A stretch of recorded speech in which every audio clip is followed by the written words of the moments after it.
बिस्मिल्लाहिर्रहमानिर्रहीम अस्सलामु अलैकुम। मैं हूं एडवोकेट मोहम्मद इशफाक और आप देख रहे हैं मेरा यूट्यूब चैनल जस्ट लॉ। आज हमने जिस टॉपिक पे बात करनी है वो टॉपिक है कि ज़मीन हिबा या गिफ्ट करने की सूरत में रजिस्ट्री जो है वो बाद में कैसे करवाई जाएगी। अक्सर कात लोग रजिस्ट्री करवाते हुए बहुत से पैसे गंवा बैठते हैं या किसी बंदे को देखकर बाद में उनको पता चलता है कि आओ रजिस्ट्री से दुगनी रकम उसको दे चुके हैं। तो इस हवाले से आज की वीडियो में हम इन तमाम सवालात को डिस्कस करेंगे। ज़मीन हिबा करना या गिफ्ट करना, इसकी भी दो कैटेगरी हैं।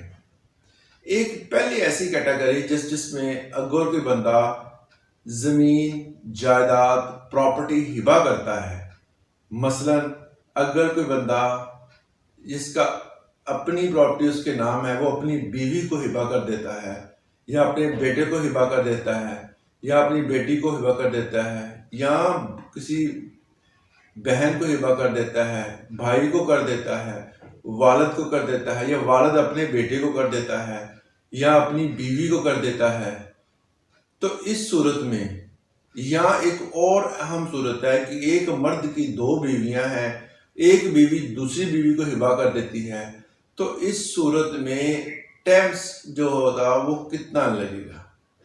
तो इस सूरत में स्टैंप ड्यूटी जो होगी, अगर वो ज़मीन अर्बन एरिया में मौजूद है तो उसकी स्टैंप ड्यूटी 1% होगी।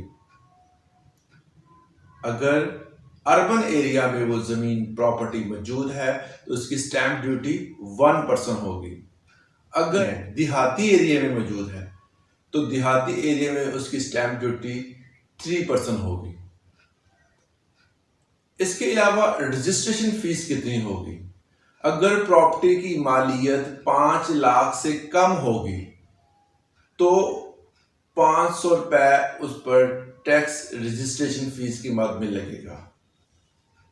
अगर प्रॉपर्टी की मालियत 5 लाख से ज्यादा है तो 1000 रुपए रजिस्ट्रेशन फीस टैक्स की मद में लगेगा। तो ये सूरत थी उसकी मालियत के लिहाज से उसकी रजिस्ट्रेशन फीस। अगर प्रॉपर्टी सिटी या रूरल एरिया में है तो TMA की फीस अदा करनी होगी। इसके साथ अगर प्रॉपर्टी कंटोनमेंट बोर्ड की हदूद में है तो TIP टैक्स नहीं होगा। कंटोनमेंट बोर्ड की हद में अगर ज़मीन होगी तो प्रॉपर्टी जायदाद होगी तो TIP टैक्स नहीं लगेगा। तो अगर प्रॉपर्टी पर कोई टैक्स है, एडवांस टैक्स सूरत में जो लगाया जाता है, वो भी इस हिबा की हुई प्रॉपर्टी पर नहीं लगेगा और इसी प्रॉपर्टी पर गेन टैक्स जो होगा वो भी नहीं लगेगा।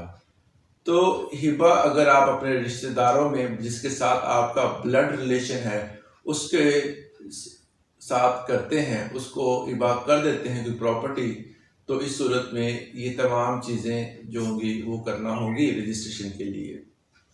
इसके अलावा अगर वही प्रॉपर्टी ऐसे बंदे को हिबा करते हैं जिसके साथ आपका ब्लड रिलेशन नहीं है, तो इस सूरत में stamp duty, registration fee, TIP tax, FBR tax और इसके साथ expenses about the equivalent to sale deed जो है वो भी अदा करने होंगे। तो हिबा अगर रिश्तेदारों में मतलब ब्लड रिलेशन में किया जाए तो उसके ऊपर जो है वो टैक्स बहुत कम है। अगर वो किसी अदर पर्सन में किया जाए तो उसका टैक्स आपके सामने है, तो उस पर वो रूटीन वर्क जो होगा उसी तरह उस पर जो जारी किया जाएगा वही टैक्स होगा। उम्मीद करता हूँ आपने इससे ज़रूर से कुछ सीखा होगा। आज के लिए इतना ही, इजाज़त दें। अल्लाह हाफिज़।